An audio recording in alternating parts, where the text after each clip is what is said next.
tips for leaders of volunteers.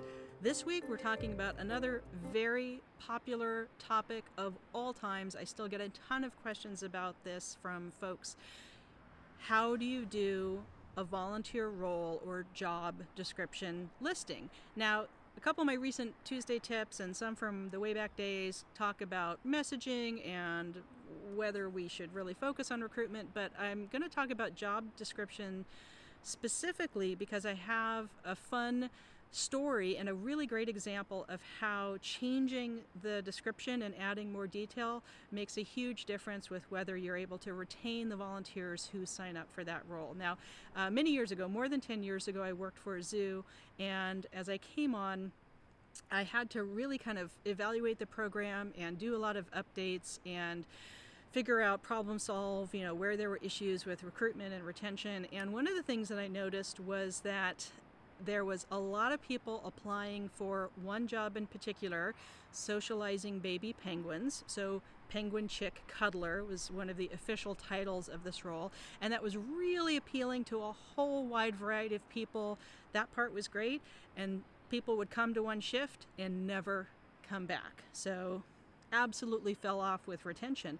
And I realized the issue was that the description wasn't accurate. It didn't have enough details. It was not setting and meeting people's expectations of the kind of experience they were going to have. Now, it was pretty good at drawing people in immediately, but they didn't really understand the importance or the impact of what they were doing. So if you haven't gone through the logic of baby penguins, and why would you until this moment, the reality of socializing baby penguins, a penguin-chick-cuddler, is that you are sitting in a cold, damp cement room on a cold, damp cement floor for at least a 2-hour shift with lots of baby penguins crawling all over you and getting used to people, so that as adult penguins they are easier for the zookeepers to handle and medicate, and birds aren't stressed out.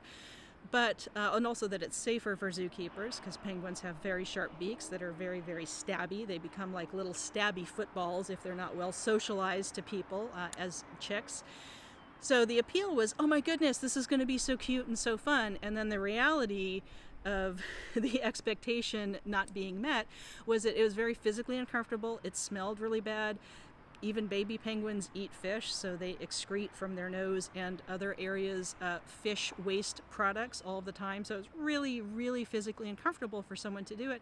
And unless someone could, crawl down and sit on the ground comfortably, that's also kind of an ability and accessibility issue for a lot of folks that wasn't disclosed in the original recruitment messaging that I kind of inherited. So just adding some details of and a small budgetary investment in some like chef's rubber mats, rubber pads for a little bit of extra comfort.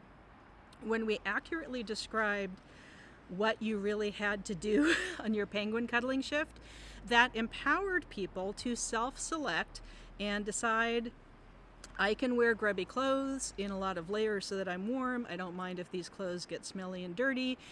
We also recommended, if you didn't want to just wear grubby clothes, like here's a $2 poncho we can loan you. So we had a little bank of ponchos. We invested just a little bit of money, I think just $100 in some rubber mats so you're not sitting directly on the wet cement floor. So just a couple of things that tie into comfort, convenience, and connection made all of the difference in folks signing up for something, understanding what they were getting into, and then committing to the role, and then telling their friends and family or having people come with them, because a couple people at a time could be in there with penguin chicks crawling and sneezing and pooping all over them. That was fine. And that kind of made it more interesting for the volunteers if they showed up in friend pairs or family.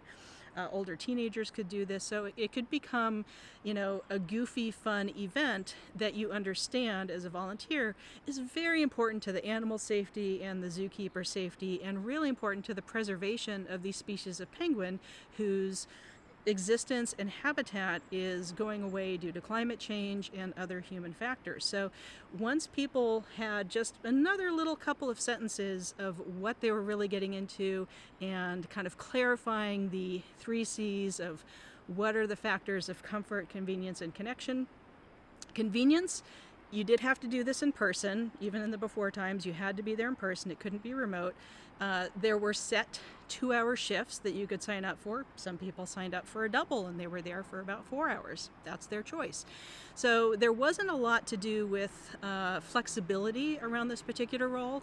But again, just being honest and transparent that that's the case and this is what you're signing up for makes all of the difference. So if you think about a role description as addressing comfort, convenience, connection, the 3 C's of a happy volunteer getting their expectations met, and you're able to get that out to an audience, in this case a very general audience in that municipal, that city, Bay Area, but also if you have a role that is more specialized, making sure that you're getting it in front of the people who are going to most likely fit the skill set, the experience, things like that. I go into some other Tuesday tips about recruitment and messaging that I'll link in this video here. You can look up on the rest of the channel. But I hope you enjoyed a few minutes of your time about volunteer role descriptions and learned a little bit about baby penguins so that when they're socialized properly as babies, they don't grow up to be stabby footballs with the people taking care of them later in their adult penguin lives. Conservation achievement unlocked. So let me know what you think of these Tuesday tips and how you have handled improving on your volunteer role and job descriptions in the comments below, and we'll see you next week.